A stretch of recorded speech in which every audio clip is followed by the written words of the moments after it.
The Israeli government now appears actually more confident following the establishment of ties with lead Gulf countries.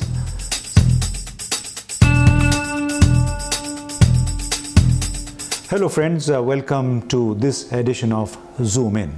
Today we are going to talk about the Israeli President's visit to Turkey, during which he had a detailed strategic meeting with his Turkish counterpart Recep Tayyip Erdogan.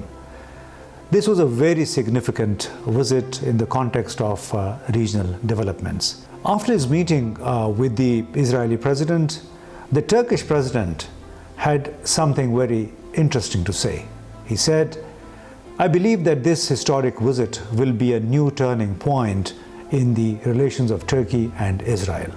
This visit is an opportunity to develop our energy cooperation," Erdogan said after the meeting. The Israeli president also acknowledged the potential of the Turkish-Israeli relations and the importance of his visit that came about after a long period of cold relations between the two countries.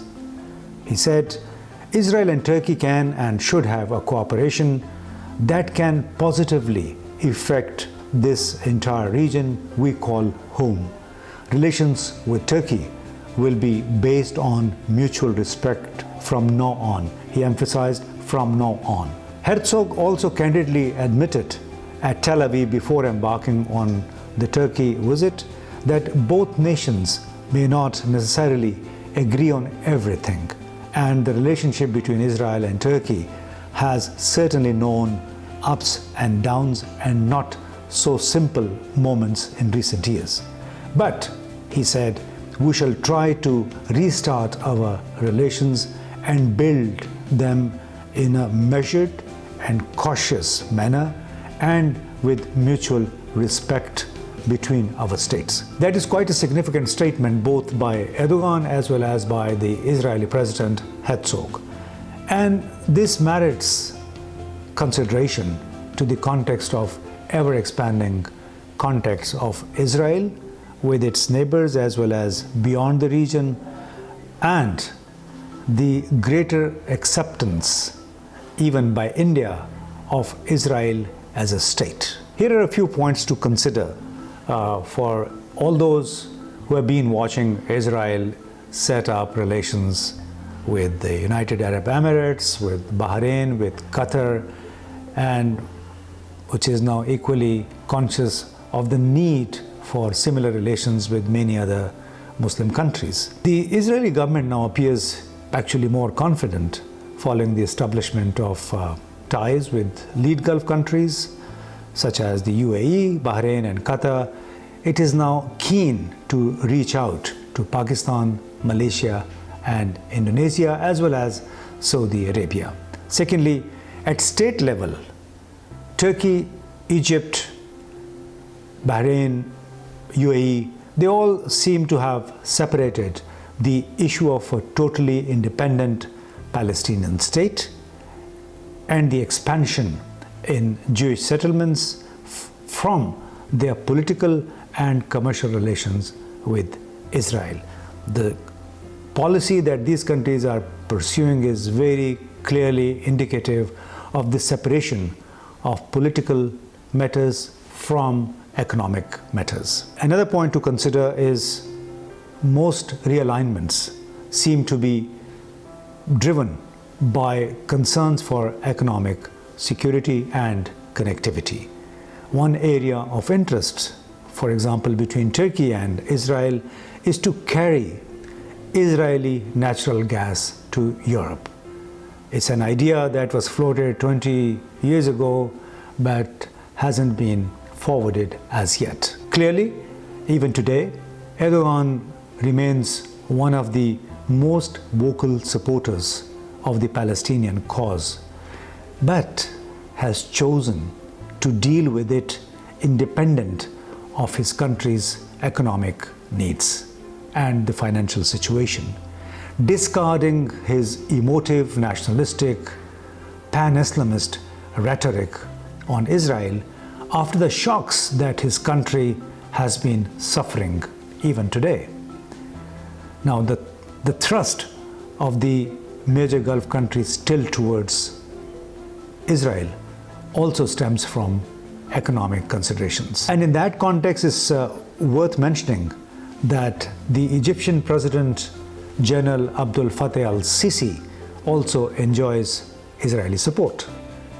His presence has brought about considerable stability in government-to-government relations. In fact, Israelis view Sisi as a man who has managed to fix much of the damage that his Islamist predecessor Mohamed Morsi had done, not only to the country's socio-economic architecture, but also to the relations with Israel. General Sisi is in fact credited with the new wave of infrastructure development, rehabilitation, redesign, expansion, and construction of so many things, including the massive new capital.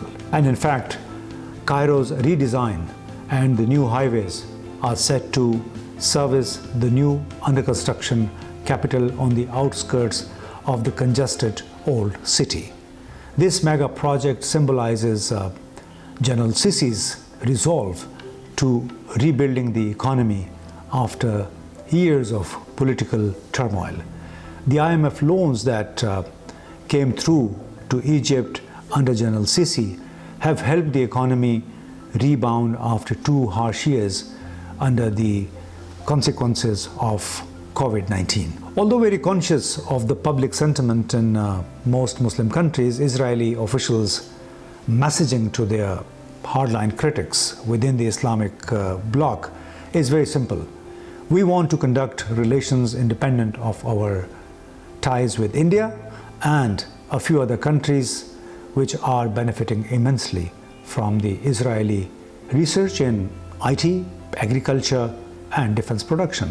This is a very plain, clear message by the Israeli officials to all the countries who they believe are still very much opposed to it and who may be resisting the expansion of the Israeli state's connections, contacts, relations with other countries. Now, the idea of expanding relations is very noble, but the bigger challenge for Israel is how do these countries navigate the loaded minefield of public sentiment against Israel? How do they deflect from the Palestinian narrative, which views the Zionist state as an expansionist power that has systematically deprived Palestinians of their lands? How to address the issue of new Jewish settlements at the cost of Palestinian displacement?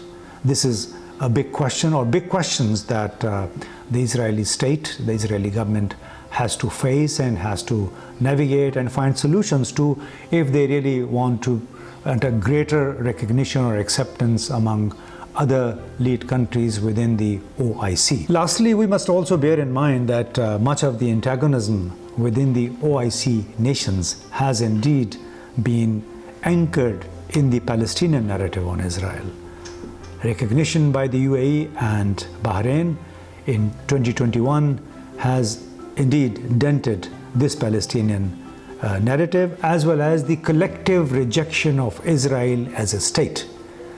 Turkey, UAE, and Bahrain have nevertheless walked out of this silo despite sticking to their core position on the issue of the Palestinian state.